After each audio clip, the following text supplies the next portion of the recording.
Get your reactions ready. The live portion of the show will begin in just a moment. Today is Wednesday, August 16th, and the Yankees were trying to fight off a 5-game losing streak and a sweep at the hand of the Braves. My recap, your reactions coming up next. This is NYY Recaps. Welcome to Yankee Stadium. Just when they thought I was out, they pull me back in. Yikes. Yikes, yikes, yikes. Another day, another loss for the New York Yankees. 2 games in a row with nothing but goose eggs. Charlie Morton continues to dominate the Yankees. Curveball just still baffles the entire organization. I don't know what all the ones is with, what all the ones are for in the chat. I don't know what that is, but thank you for the well wishes. I am feeling a little bit better today. Still under the weather, but I wanted to give you something tonight, even though the game wasn't very entertaining. So I'll give you a quick recap of the finale of this 3-game series. Spoiler alert, the Yankees did nothing. Then, for your consideration, we have the full Max Goodman interview from this afternoon with Foul Territory. I'm sure some of you have seen it already, but in case you missed it, Ben Ruda, a former Yankees prospect, joined the live chat and offered some insights into the weird training strategies that the Yankees employ in the minor leagues. Ben seemed to argue that the Yankees need a more harmonious balance between the old school analytics and launch angle and things like that, and old school baseball with moving runners and stealing bases and things like that. So Yankees swept. We'll get to that. He went as far as to say that there's no baseball being taught. Now, obviously that's hyperbolic. Baseball is being taught, but the question remains: is it being imparted in a way that gives proper consideration to proper analytics and baseball fundamentals? So, given his perspective, it's pretty interesting. Also, Max Goodman was laying down the law a little bit in that interview, so it's definitely worth listening to. I'll be presenting it when we get finished with this recap, which is going to blow the doors off, man. I'll tell you. One swing of the bat, essentially, tonight was the difference. To be fair, Ruda has been out of the system for some times. And the Yankees have at least been competent with offense in the minor leagues the last couple of years. So, take everything that you hear with a grain of salt, and we'll go from there. Yankees have now lost 5 in a row, and they've looked bad doing it. They are now 1 game under 500, meaning they have lost more games than they have won this season. I think you know what that means. I'm a loser. Yikes. Frankie says, yawn. It's that kind of night. We've got Nationals coming up. We've got the Red Sox coming up. Honestly, I'm not sure it's going to get much better. I think the Yankees have kind of mailed it in. You watch their body language. They're just done. Clutch Canuck says, folks, we're not done yet. I think we might be. Also, I think this losing might end up being a blessing in disguise because we've been so bad that there's going to be no choice but to make improvements. And no choice but to be creative this winter, which should lead to a good offseason. I'm going to the winter meetings this year. I'm hoping the Yankees are active. I'm hoping it's going to be wild. But, they've got to do something. And the absence of winning will make their heart grow fonder. So, maybe next time that we're, on top, hitting 275 home runs, scoring 900 runs, which will happen again someday, maybe we'll appreciate it a bit more given our experiences this season. So Randy Vasquez got the start tonight for the Yankees. It was evident from the start that he was not afraid. His stuff was good, and he was coming right after the Braves hitters. Had a pretty good first inning, but they got to him in the second. Ozuna hit one off the right field wall, and Rosario hit one over the left field wall, and that was it. That was the scoring. Yankees threatened in the third inning. Vasquez ran into trouble in the bottom of the fourth and was out of the game. Final line for him, 3 1/3 innings, 2 hits, 2 runs, 3 walks, 3 strikeouts. Stuff was good. David Cohn said so on the broadcast. Just needs to work on his location a little bit. Mike King did an excellent job in relief. Keenan Middleton threw the ball well again today. He's somebody you have to consider bringing back next season. But overall, this game was about as exciting as watching paint dry or watching grass grow or painting the grass and watching it grow while the paint dries. Yankees have been swept, and they have lost 5 in a row. Mission failed. We'll get them next time.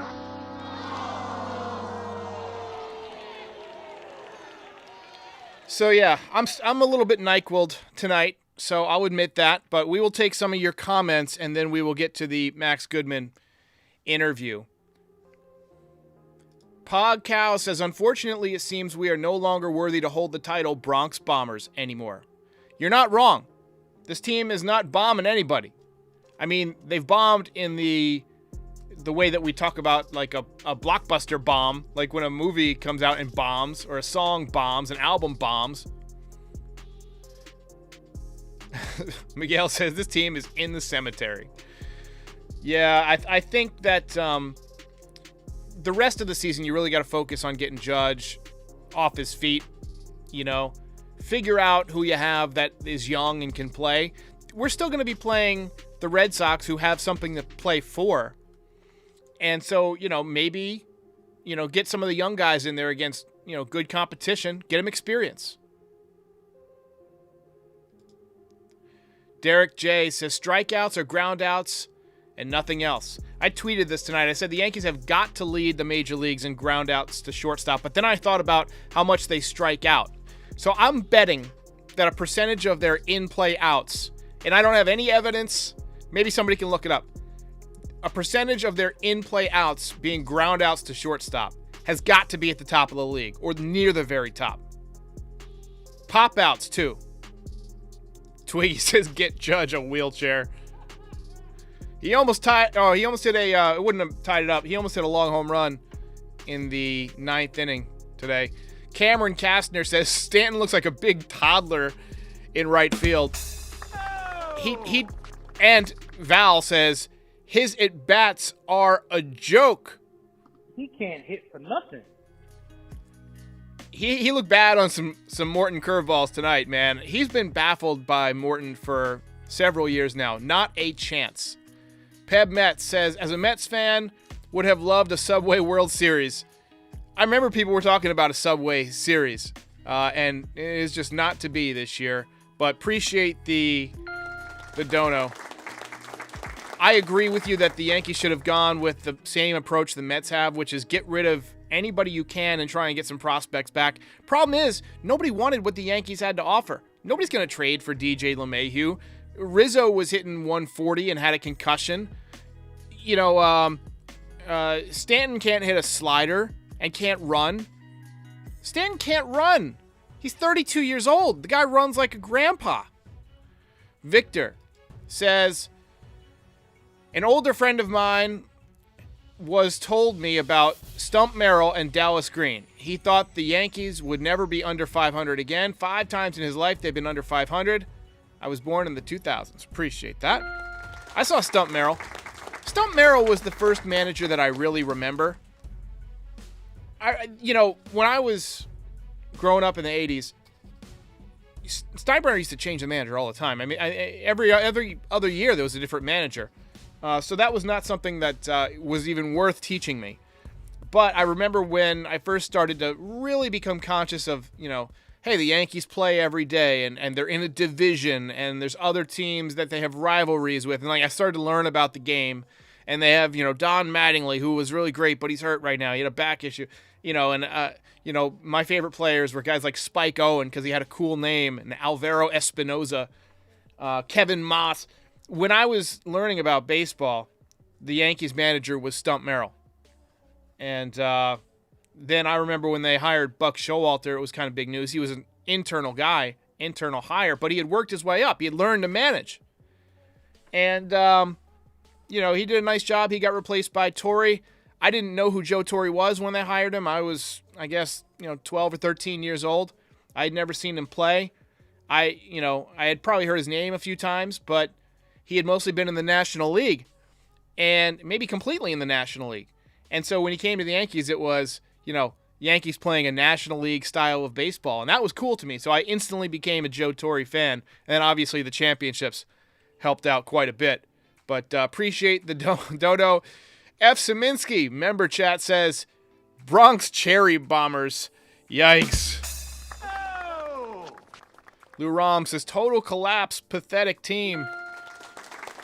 And Frankie says, how does Cashman get to keep his job? It's a great question. I don't know how Cashman's going to keep his job after this, other than loyalty. I mean, what has he done to be worthy of getting to rebuild this roster? He has wasted the prime of Aaron Judge and Garrett Cole. You look at the Baby Bombers, we had, Gary Sanchez, Greg Bird, Gleyber Torres coming up. You had a 27-year-old Didi.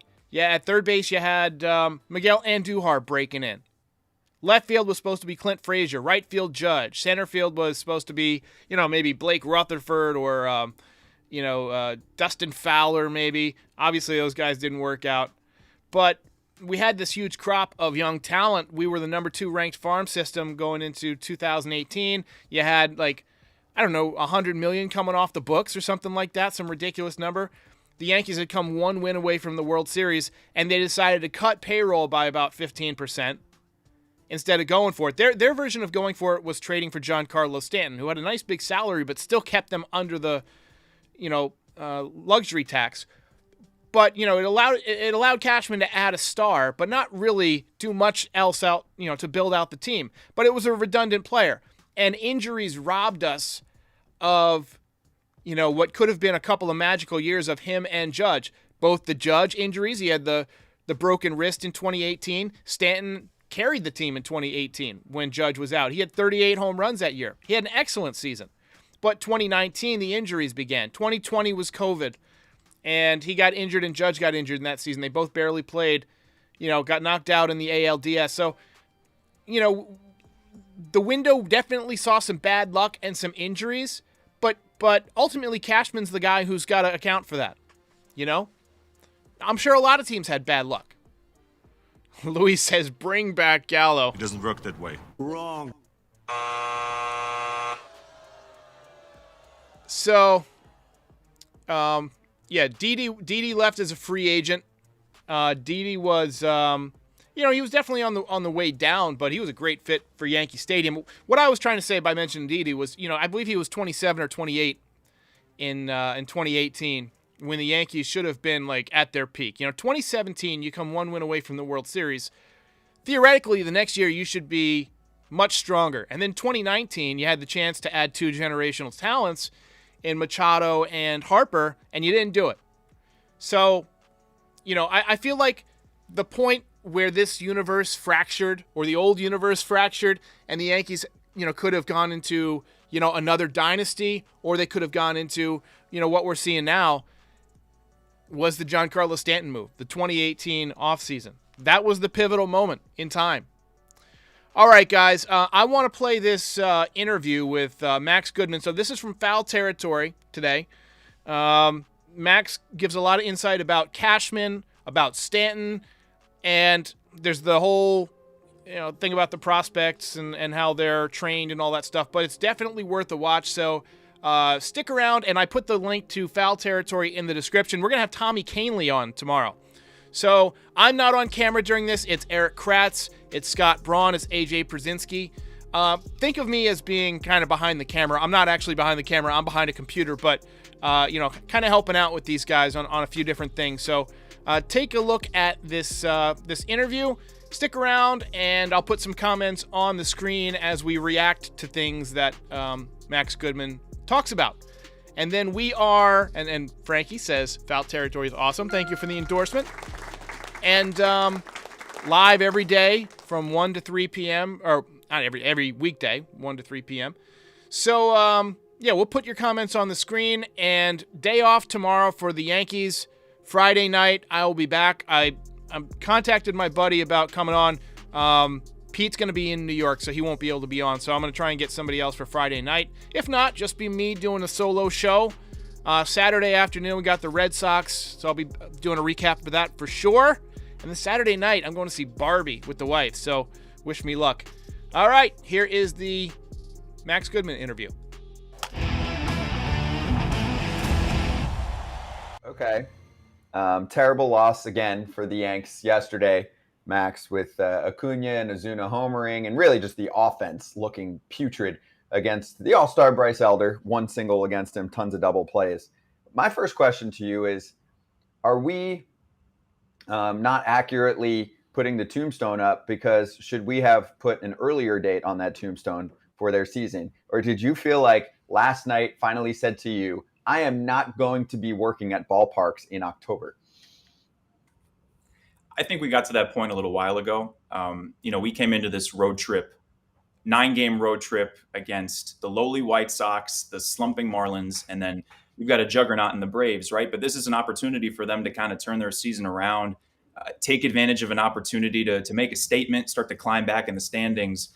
And they're on the verge of going 2-7 on this road trip with some really brutal, debilitating types of losses that you could put in the loss of the year category. And if they lose tonight against the Braves, which they haven't exactly proven in this series that they're going to contend with this World Series caliber team, they're going to drop under 500. And I believe they haven't been under 500 since the very beginning of 2021. For them to be 500 right now, it says a lot about where this team is. And the only chance that they have is they return home for a homestand after this against the Red Sox and the Nationals. Maybe if you win all of those games or close to it, you can start to turn things around. But, as much as the guys in that clubhouse are saying that they still have a run in them, they are running out of time. 42 games left, 6.5 games out of a playoff spot. It's not looking good. You said this trip has really exemplified what their season is. What part of their team, outside of the offense, on this trip have you seen been like, wow, I didn't realize that they were that bad? Well, I think it's the starting rotation because, you look at the other day, Clark Schmidt, who has been Mr. Consistency this entire summer, really holding it down as the number 2 behind Garrett Cole in a rotation that's been just plagued with adversity. Nestor Cortez out for the rest of the year. That was a bombshell when we were in Miami. He was supposed to have a homecoming start, coming back to Hialeah, the Miami kid, and he didn't get to pitch, and he's out for probably the rest of the year. Frankie Montas is probably going to miss this entire season, a disastrous trade from last year. Luis Severino is having the worst season of his career. He called himself the worst pitcher in baseball, and Carlos Rodon is back on the IL as well. So finally, Clark Schmidt is putting it together, and he has the worst start of his career in his homecoming, coming back to Georgia, giving up 8 runs to the Braves. And that might be a blip on his radar, but it's a testament to the fact that whenever anyone other than Garrett Cole is pitching and starting for this team, they are susceptible to clunkers and to putting this team in too big of a hole for the offense to climb out of. Because you said besides the offense, it really comes down to the offense, right? Because Severino goes out there yesterday and struggles in the first inning, and for all intents and purposes, the game was over because the offense just has not proven that they can put together multiple games in a row where they're producing and getting guys on base and driving them in. It's one or the other. And last night, one hit against a pitcher that, yes, he was an all-star and he's had a good season so far, but he came in, I think, with an ERA over 7 in his last 6 starts. And this whole summer, they've been giving up those really bad outings against pitchers that come in struggling. So it's not a surprise at this point, Okay, then whose fault is it? Is it Cashman? I don't want to say Aaron Boone should be fired because you're only, as a manager, you're given the pieces, right? He tried it. They brought in Sean Casey. Offense hasn't gotten better. Everyone said Aaron Judge. And yes, the offense has been bad, but the bullpen has blown. I mean, Garrett Cole hasn't won. He's pitched great and hasn't won in a while because, the other day they blew, a 5-run lead in the 9th or whatever, some crazy thing. So, the bullpen's gone. The starting pitching is all banged up. At what point does it not – I know everyone's calling for Cashman and Boone, but what about the people behind the scenes? And again, I'm not asking for someone to be fired, but you hear the names of the analytics guys. You hear the names of some of the trainers they brought in over the years. So whose head is going to roll? Someone's head has to roll this because everyone went into this saying this Yankees team has a chance to go to the World Series and make a deep run, and here they are. Listen, they're not going to make the playoffs because honestly, they don't have a 10-game win streak in them because they don't have the pitching. Their offense is too inconsistent. And so is their bullpen. Right. I think you can point fingers at literally every part of this organization this year. And I was thinking Boone might be the scapegoat here, but like you said, I mean, it's not his fault. He's working with the roster that he has. Maybe he's made some questionable decisions with the bullpen or lineup construction or whatever it may be. So he is part of it, but it's the roster that Brian Cashman constructed. It's the money that owner Hal Steinbrenner invested. It's the guys behind the scenes, like you said, the scouting department, the analytics, the coaching staff. And quite frankly, it goes down and the biggest finger probably should be pointed at the players, right? I mean, the Yankees never anticipated that Giancarlo Stanton, DJ LeMahieu, Josh Donaldson, who's out of the picture right now, these veterans, Anthony Rizzo, they'd be having the worst seasons of their careers and regressing across the board. And in a year where Aaron Judge misses 2 months of the season and Garrett Cole is having a Cy Young caliber year, Judge has been a star when he's been healthy. And right now he's playing through a torn ligament in his right big toe. He's going out there and doing his best. It's the rest of this roster, the guys surrounding them that have been incredibly inconsistent the whole year. Or you could say that they've been consistently mediocre, right? Because they're 500, but they've been 500 in their last 226 games, going back to the early parts or middle parts of last season. They're 113 and 113. So this isn't something new necessarily. And like you said, they don't necessarily have that run in them, right? If it's going to take a 90-win season to pass the Blue Jays for that final spot in the wild card race, they've got to play 18 games over 500 to get to 90 wins over their last 42 games. I don't think they have that in them. I don't know about you guys, but they haven't proven that they can do that. No, we don't think so. That's why we put the tombstone up with the old Yankees hat and the date of today. Although we said it on the weekend, last Friday, they were done. If Cashman goes, which I don't think he should be fired. I don't think that's fair to a guy that's done so much. What is his biggest misstep? The team he's created or the people that I think should be fired that he's hired to be put in this situation? I'm not talking about Booney. I think Booney and Cashman should stay. I think they should get next year yet. But the people he in the last few years, and I was there before, I saw some people taking roles and creating the team that they wanted to create. Because you have, let's get everybody that hits the ball as hard as possible on the team. They picked everybody up. They had Gallo, Judge, other guys that were hitting the ball super hard, sinker, slider pitchers. And that's what's created this roster. So what's his biggest misstep? Hiring those people or allowing them to sign those people? I think it was pretty telling the other day when, you know, they're getting blown out by the Braves, and a couple of the reporters in the clubhouse were asking, what is it about this Atlanta team that's different from yours? And Boone was saying that it's a balanced lineup, and it's pretty simple, right? But the Braves put the ball in play, they string hits together, and yes, they have the guys that can hit mammoth home runs and test the limits of StatCast with exit velocity and barrel rate and all that good stuff. But they're just a cohesive and comprehensive offense, and we really haven't seen that from the Yankees this year. I'll answer your question from my perspective and being around the players in that room and seeing the team play every day. I think it's the decisions that Cashman made, and maybe it's the background information that influenced him to maybe make some mistakes, and some things you can't always control in terms of injuries. But going out there and getting Frankie Montas, it really didn't work out. Going out there and getting Joey Gallo and Josh Donaldson, both of those trades didn't work out. It's like you said, he's built a tremendous product here, and the Yankees have had a winning record and been a postseason team for much of his tenure. They've had a winning record every year in his tenure, except possibly this year. But in these last couple of years, this roster that's been built has been the reason why they've fallen flat and they haven't been able to achieve their expectations. I mean, the expectation here is they win a World Series, right? And right now they're clinging to a 3% chance of making the playoffs, according to Fangraphs, with a month and a half left in the season. That's a testament to an organization that, like I said, I think you can point fingers up and down that guys just haven't done the right thing. And is it their fault? Is it bad luck? Is it just a perfect storm of everything going wrong? I think that it's a case study for years to come with a team that has the second highest payroll in the major leagues. Okay, so let me ask you this then, since we're trying to place blame, but I mean, I hate placing blame on one person or one thing. Can we say this as someone that covers the Yankees every day? And this is not on Stanton. When they made the move for Stanton, that progressively put him on the road to where they are now because of his contract. And listen, I'm for the players getting every dollar they can.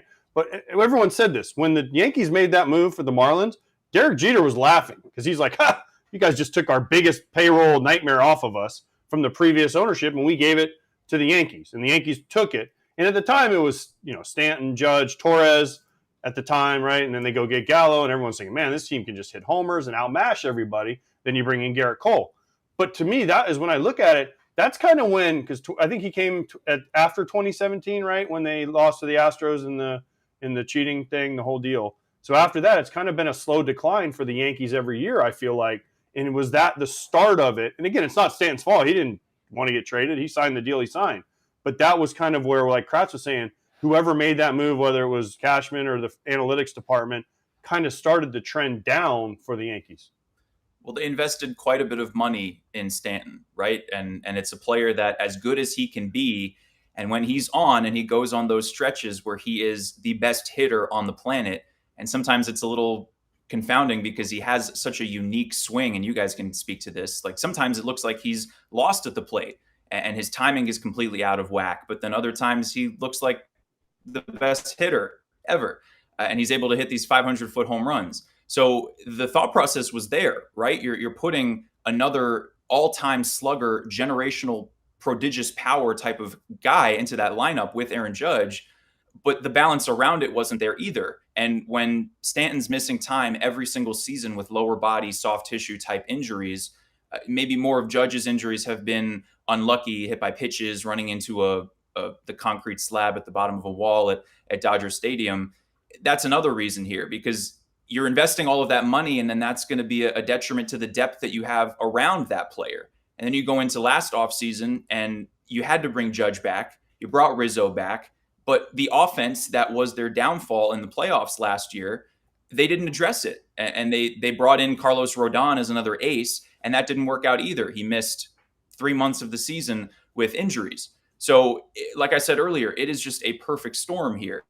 And as much as the Yankees are a multi-billion-dollar organization, they've shown that they don't want to exceed that final luxury tax threshold. And as much as their payroll is right up there at $300 million, it's not like they can just pay for everybody and go absolutely bonkers with the payroll, higher than they already are. That seems like their track record here in the last couple of years. So when you're paying as much as you are to Stanton, you're paying as much as you are to Cole and Judge and some of the veterans like Donaldson and Severino, they've got some of that money coming off the books. LeMahieu's contract isn't aging well.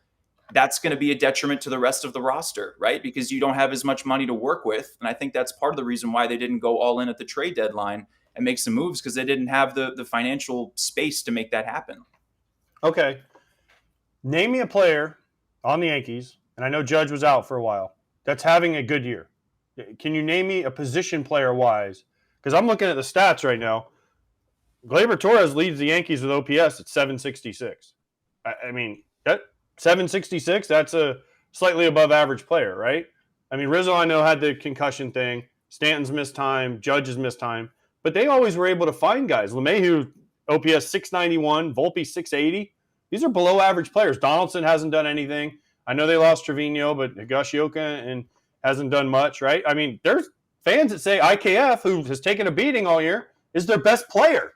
Can you imagine a scenario where we're in August, August 16th today, and Yankee fans are saying IKF, and they're defending IKF, who previously they have just massacred, is their best player? Right. I was going to say Gleyber Torres, but then I was going to note IKF as well. And so I'll go in that order.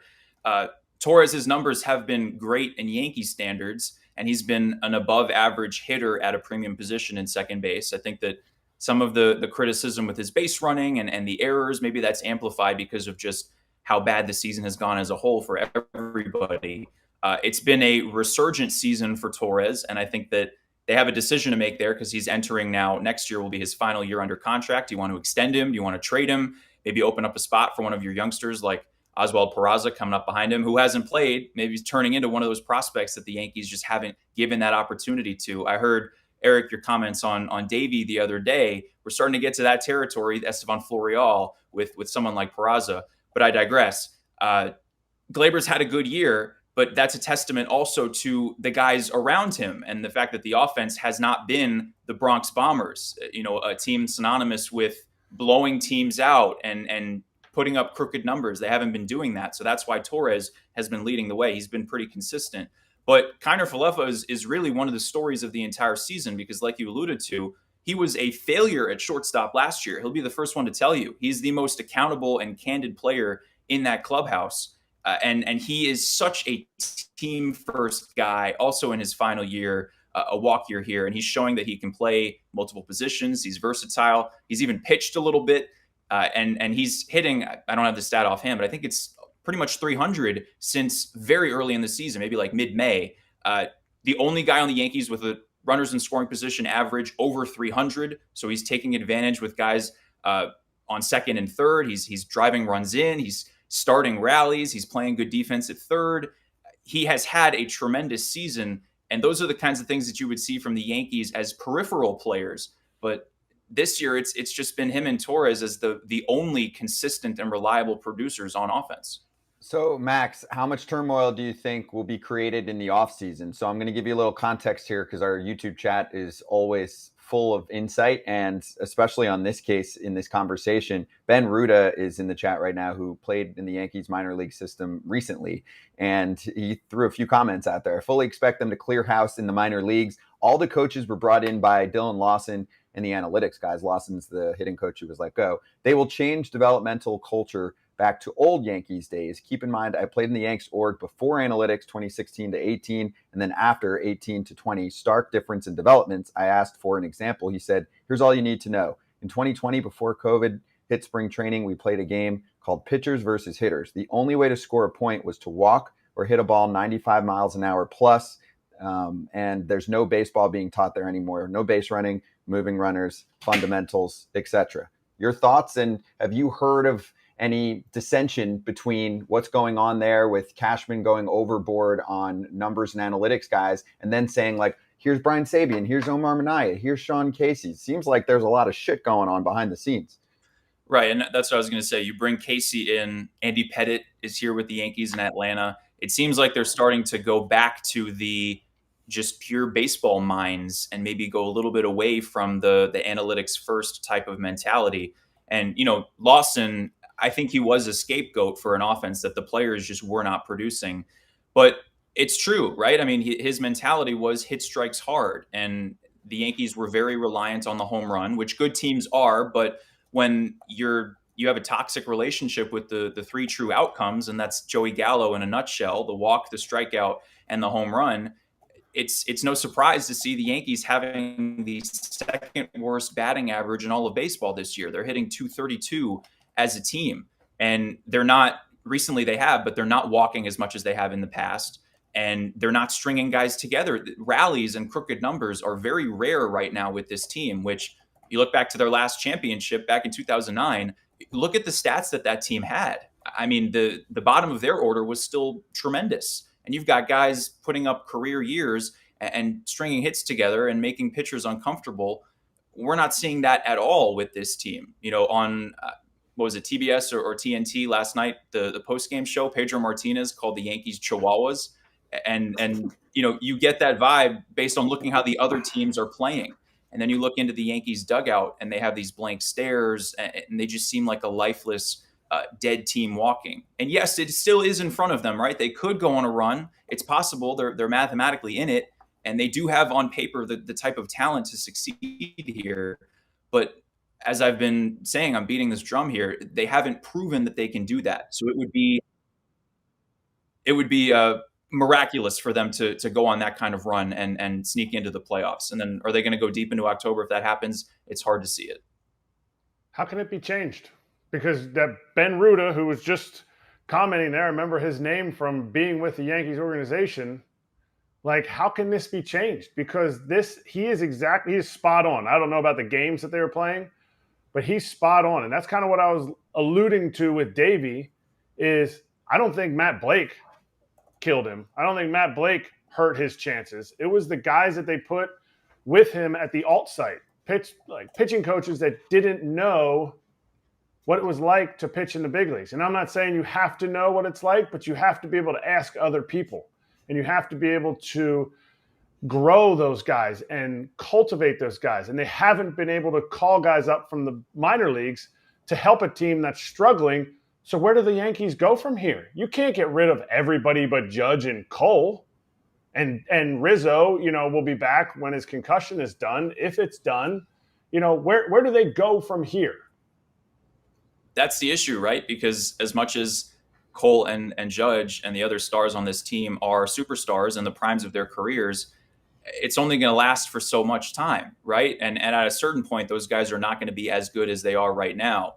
Cole has an opt-out after next year. Would he consider going out and testing the open market? It certainly seems like he'd get a raise if he did that. Obviously, Judge is the captain. He's not going anywhere. But that's the issue with what we're talking about here. If it's going to take a step back in the depths of the farm system in the organization and maybe a bit of a reversal in philosophy behind closed doors, that might take some time for you to start to reap the benefits of it and the repercussions of maybe years of poor decisions and what's being said behind the scenes. You're seeing that right now in a division, right, that it's going to be hard for them to win this division for the next decade. It seems like the Orioles aren't going to go anywhere. They're not even reaching their peak with the prospects that they have coming up.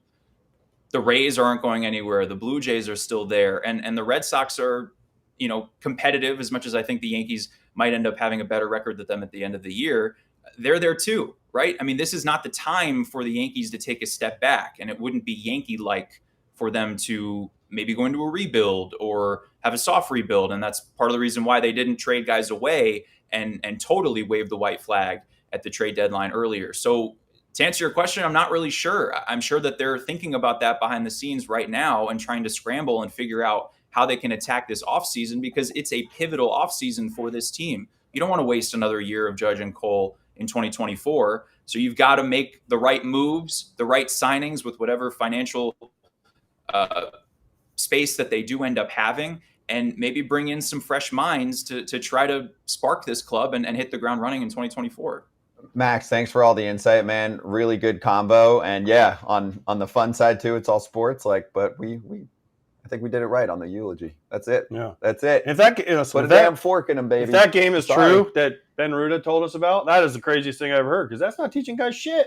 You would have lost your mind. Oh, because I didn't walk and I didn't hit the ball hard. I never would have scored a point. You wouldn't have made it in the big leagues then on the Yankees. I didn't want to make it on the Yankees anyways. Max, thank you, dude. You're great. So love following what you're doing, and we'll talk to you maybe in the offseason. Once again, special thanks to Foul Territory for allowing me to post this footage in full. Please subscribe to their YouTube channel, and we'll see you next time. Ball game over.